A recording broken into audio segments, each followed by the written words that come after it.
জুলাই আন্দোলনের পর জুলাই সনদ যেটা হয়েছে, এই সনদে আজকে যারা স্বাক্ষর দিয়েছেন কিন্তু শপথ কিন্তু অনীহা প্রকাশ করছেন, আমি বলতে চাই তাদের উদ্দেশ্যে, জুলাই সনদ জুলাই আন্দোলনের ফসল। জুলাই আন্দোলন না হলে বর্তমান ক্ষমতাসীন সরকারের প্রধানমন্ত্রী দেশে আসতে পারতেন না।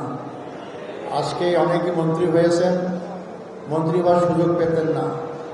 আজকে আমরা জাতীয় সংসদ সদস্য হয়েছি, এই সুযোগ আমরা পেতাম না যদি জুলাই অভ্যুত্থান না হতো, যে জুলাই বিপ্লব না হতো।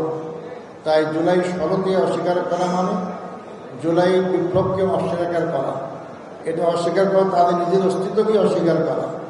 আমরা তাই মনে করব আগামী 12 তারিখ যে জাতীয় সংসদ বসছে, জনগণের অনেক আশা আকাঙ্ক্ষা একটা পরিবর্তনের।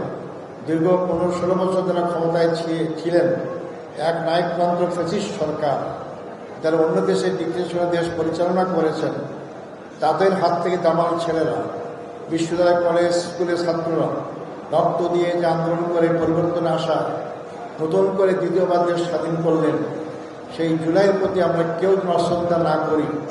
আমরা আশা করব 12 তারিখের জাতীয় সংসদেই তারা জুলাই সনদের যে স্বাক্ষর করেছেন তারা শপথ নেবেন এবং জুলাই সনদকে বাস্তবায়নের দিকে এগিয়ে যাবেন। নইলে এই জাতি কাউকে কোনো সময় ক্ষমা করেনি, আপনাদেরকেও ক্ষমা করবে না।